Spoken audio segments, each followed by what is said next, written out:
Hi friends, nest വ്ളോഗ്സിൻ്റെ പുതിയൊരു വീഡിയോയിലേക്ക് എല്ലാവർക്കും സ്വാഗതം.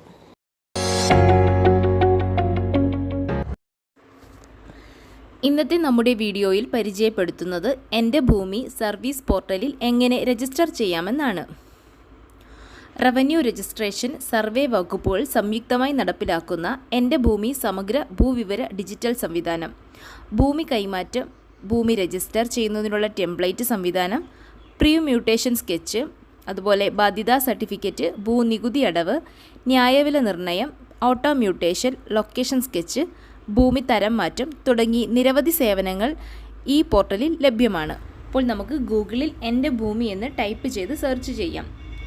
സെർച്ച് ചെയ്യുമ്പോൾ തന്നെ നമുക്ക് ഫസ്റ്റ് തന്നെ കേരള ഗവൺമെൻറ് എൻ്റെ ഭൂമി എന്നുള്ള വെബ്സൈറ്റ് ലഭ്യമാകും. നമുക്കത് സെലക്ട് ചെയ്ത് എൻ്റെ ഭൂമി സർവീസ് പോർട്ടലിലേക്ക് പ്രവേശിക്കാം.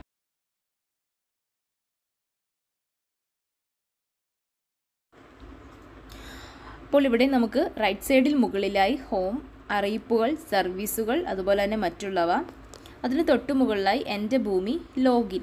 അപ്പോൾ നമുക്കിവിടെ ലോഗിൻ എന്നുള്ളത് ക്ലിക്ക് ചെയ്ത് സിറ്റിസൺ ലോഗിനും സർവേ വകുപ്പ് ഉദ്യോഗസ്ഥരുടെ ലോഗിനും മറ്റ് വകുപ്പ് ഉദ്യോഗസ്ഥരുടെ ലോഗിനുമാണുള്ളത്. അപ്പോൾ ഇവിടെ നമുക്ക് സിറ്റിസൺ ലോഗിൻ എന്നുള്ളത് സെലക്ട് ചെയ്ത് കൊടുക്കാം. അപ്പോൾ ഇങ്ങനെ ഒരു പേജ് ആയിരിക്കും നമുക്ക് ഓപ്പൺ ആയി വരുന്നത്. നമ്മളിവിടെ രജിസ്റ്റർ ചെയ്തിട്ടുള്ളതാണെങ്കിൽ മൊബൈൽ നമ്പർ എൻ്റർ ചെയ്ത് കൊടുത്ത് ലോഗിൻ ചെയ്യാം. അഥവാ രജിസ്റ്റർ ചെയ്യാനായിട്ടാണെങ്കിൽ നമുക്ക് റൈറ്റ് സൈഡിൽ മുകളിലുള്ള രജിസ്ട്രേഷൻ എന്നുള്ളതിൽ ക്ലിക്ക് ചെയ്ത് രജിസ്റ്റർ ചെയ്യാം. അപ്പം രജിസ്റ്റർ ന്യൂ അക്കൗണ്ട്, അപ്പം നമുക്കിവിടെ മൊബൈൽ നമ്പർ എൻ്റർ ചെയ്ത് കൊടുക്കാം. അതിന് താഴെയായി ഒരു ക്യാപ്ച നമുക്ക് കാണാൻ സാധിക്കും.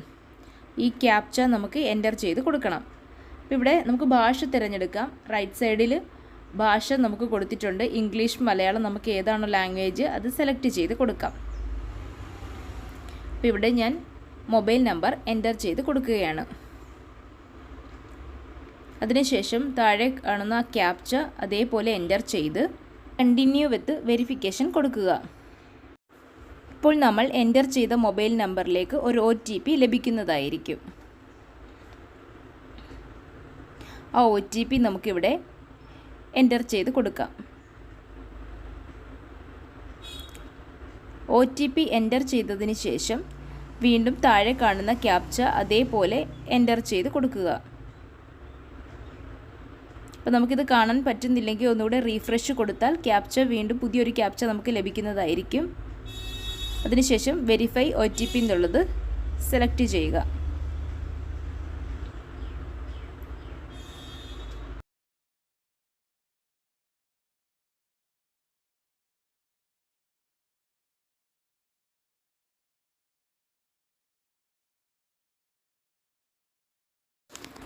വെരിഫൈ OTP കൊടുത്തു കഴിയുമ്പോൾ നമുക്ക് ഓപ്പണായി വരുന്ന പേജിൽ നമ്മുടെ പേര്, അതുപോലെ തന്നെ date of birth, gender, email, അതുപോലെ നമുക്കൊരു പാസ്വേഡും എൻ്റർ ചെയ്ത് കൊടുക്കുവാനുള്ള സ്പേസ് വരും.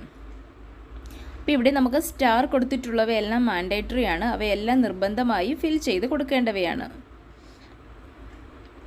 അതുപോലെ തന്നെ പാസ്വേഡ് കൊടുക്കുമ്പോൾ എന്തൊക്കെ ശ്രദ്ധിക്കണം എന്നുള്ളത് താഴെ നമുക്ക് കൊടുത്തിട്ടുണ്ട്. പാസ്വേഡ് ഒരു 8 ക്യാരക്ടേഴ്സ് ഉണ്ടായിരിക്കണം. അതുപോലെ തന്നെ ഒരു ഡിജിറ്റും അതുപോലെ ക്യാപിറ്റൽ ലെറ്ററും അതൊരു സ്പെഷ്യൽ ക്യാരക്ടറും ഉണ്ടായിരിക്കണം. അപ്പോൾ നമുക്കിവിടെ നമ്മുടെ പേഴ്സണൽ ഡീറ്റെയിൽസ് എൻ്റർ ചെയ്ത് കൊടുക്കാം. അതിനുശേഷം നമുക്കൊരു പാസ്വേഡും നൽകിയതിന് ശേഷം I agree to the terms of use എന്നുള്ളത് ടിക്ക് ചെയ്ത് കൊടുക്കുമ്പോൾ നമ്മുടെ കുറച്ച് ടേംസ് ആൻഡ് കണ്ടീഷൻസ് ഇവിടെ നമുക്ക് കാണാൻ സാധിക്കും. അപ്പോൾ അതൊക്കെ ഒന്ന് കൃത്യമായി വായിച്ച് മനസ്സിലാക്കിയതിന് ശേഷം ഏറ്റവും താഴെയായി കാണുന്ന ഐ എഗ്രി എന്നുള്ള ഒരു ഓപ്ഷൻ ക്ലിക്ക് ചെയ്ത് കൊടുക്കുക.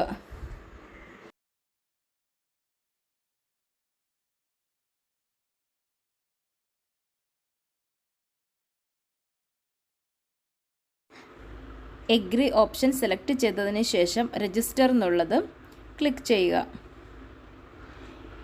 ഇപ്പോൾ നമ്മുടെ ലോഗിൻ ID നമുക്ക് ക്രിയേറ്റ് ആയിട്ടുണ്ട്. അപ്പം നമുക്കിവിടെ ലോഗിൻ ചെയ്യാം. നമ്മൾ രജിസ്റ്റർ ചെയ്ത മൊബൈൽ നമ്പർ ഉപയോഗിച്ച് വേണം ലോഗിൻ ചെയ്യാൻ. അപ്പം നമുക്ക് ആ മൊബൈൽ നമ്പർ ഇവിടെ എൻ്റർ ചെയ്ത് കൊടുത്ത് ലോഗിൻ കൊടുക്കാം. അപ്പം നമുക്ക് പാസ്വേഡ് ചോദിച്ചുകൊണ്ടൊരു ബോക്സ് ഓപ്പൺ ആയി വരും. ഇവിടെ നമുക്ക് പാസ്വേഡും എൻ്റർ ചെയ്ത് കൊടുത്ത് ലോഗിൻ കൊടുക്കുമ്പോൾ നമ്മൾ രജിസ്റ്റർ ചെയ്ത മൊബൈൽ നമ്പറിലേക്ക് ഒരു OTP ലഭിക്കുന്നതായിരിക്കും.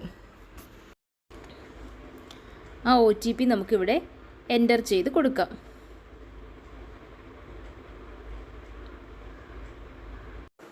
നമ്മൾ ആ OTP എൻ്റർ ചെയ്തതിന് ശേഷം താഴെ കാണുന്ന സബ്മിറ്റ് OTP എന്നുള്ളത് ക്ലിക്ക് ചെയ്ത് കൊടുക്കുക. ഇപ്പോൾ ഇവിടെ നമ്മുടെ പ്രൊഫൈൽ ഓപ്പൺ ആയി വന്നിട്ടുണ്ട്. അപ്പോൾ ഇവിടെ നമുക്ക് ഈ സേവനങ്ങൾ ഉപയോഗിക്കുവാനായി പ്രൊഫൈൽ രജിസ്റ്റർ ചെയ്യുക എന്നുണ്ട്. അപ്പം അതിനായി നമുക്കിവിടെ നമ്മുടെ അഡ്രസ്സും അതുപോലെ തന്നെ ജില്ല, താലൂക്ക്, വില്ലേജ് ഇവയൊക്കെ ഒന്ന് എൻ്റർ ചെയ്ത് കൊടുക്കാം. ഇപ്പോൾ ഇവിടെ നമ്മുടെ വിലാസം എന്നുള്ളിടത്ത് നമുക്ക് അഡ്രസ്സ് എൻ്റർ ചെയ്ത് കൊടുക്കാം. അതിനുശേഷം നമ്മുടെ ജില്ലയും താലൂക്ക്, വില്ലേജ് എന്നുള്ളത് സെലക്ട് ചെയ്ത് കൊടുക്കുക. അതിനുശേഷം താഴെ കാണുന്ന രജിസ്റ്റർ ചെയ്യുക എന്നുള്ള ഓപ്ഷൻ ക്ലിക്ക് ചെയ്ത് കൊടുക്കുക.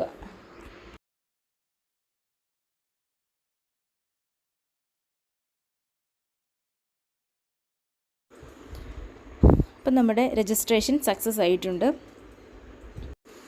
ഇതുപോലെയുള്ള ഇൻഫോർമേറ്റീവ് വീഡിയോകൾക്കായി ഈ ചാനൽ സബ്സ്ക്രൈബ് ചെയ്യുക. വീഡിയോ ഇഷ്ടപ്പെട്ടാൽ ലൈക്ക് ചെയ്യാനും ഷെയർ ചെയ്യാനും മറക്കില്ലേ. Thank you for watching.